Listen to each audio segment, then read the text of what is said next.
Here's a spider we scared out.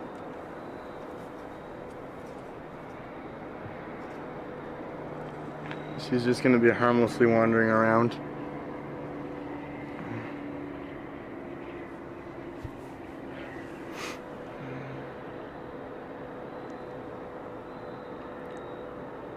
I think she's an orb weaver, but they're not insects, so they're not quite relevant to my collection.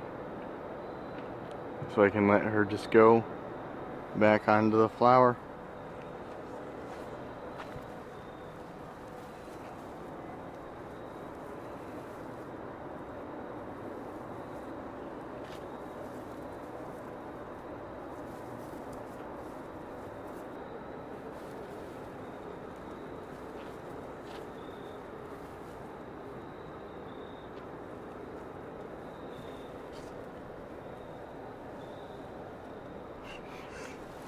Alright, we can move on.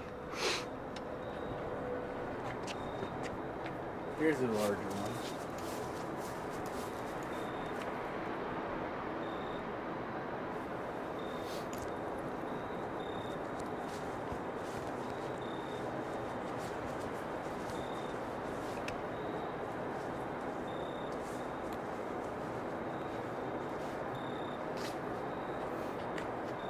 So here we've got a bumblebee.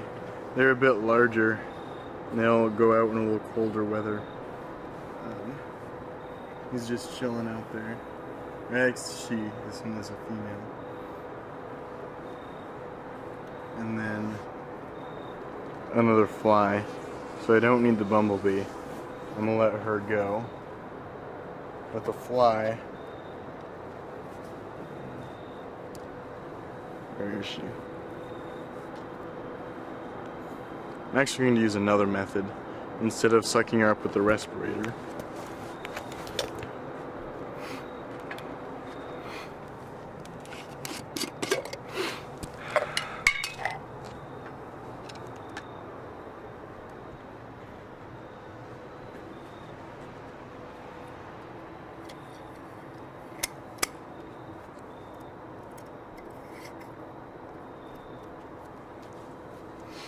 This is a kill jar, so in here there's a little bit of poison in there, so they won't survive long. So this way they won't damage themselves. So she'll die off pretty soon in there. If I just left her in a jar without any poison in it, she'd fly around and she'd try to escape, and she'd end up damaging herself. And I wouldn't be able to put very many insects in it. But pretty soon we don't have to worry about her damaging herself.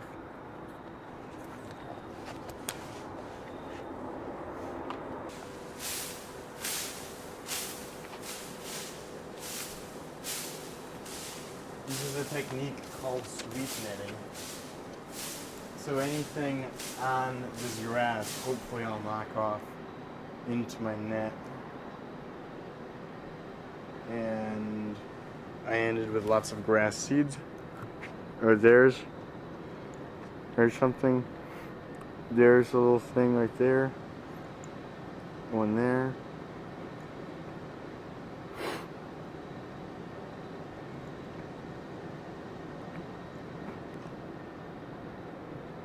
And again, it's cold out, so all these insects are slower moving than normal.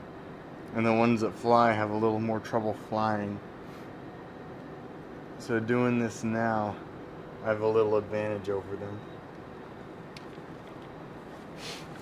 I didn't do this to the other flowers because they were landscaped, and it can kind of hurt the bushes, but these grasses are strong enough that they can handle it.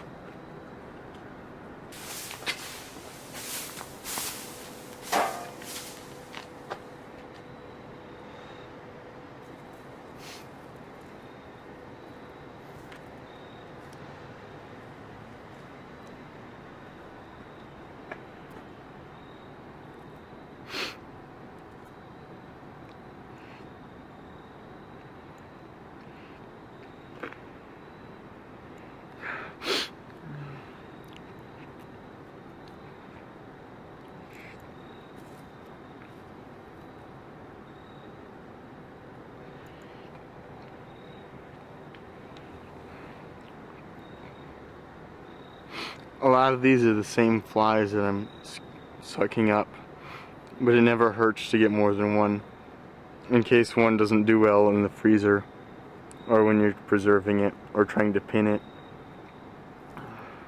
Or you can trade with other entomology people. It's always handy to trade with something that somebody else has got. Because if you catch more than one and they catch more than one, you can just swap.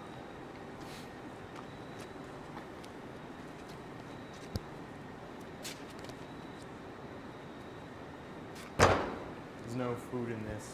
Otherwise, food and roadkill are good places to find orders of insects, like flies and some beetles.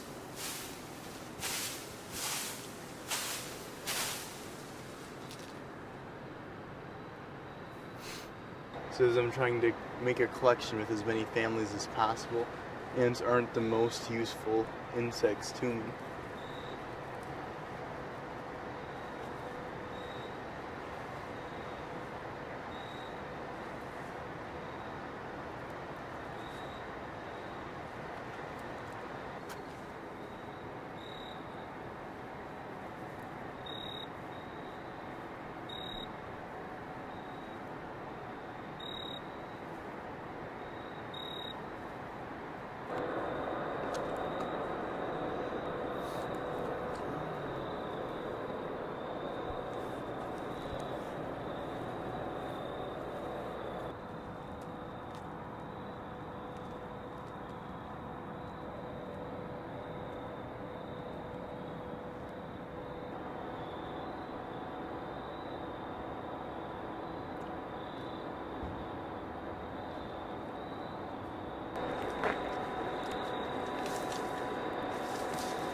Oftentimes you can tear the bark off too.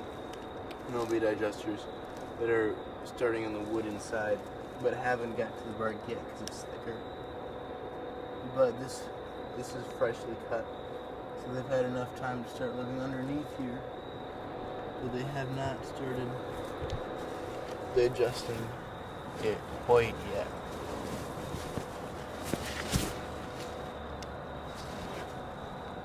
Under every fallen log like this, there's its own little ecosystem.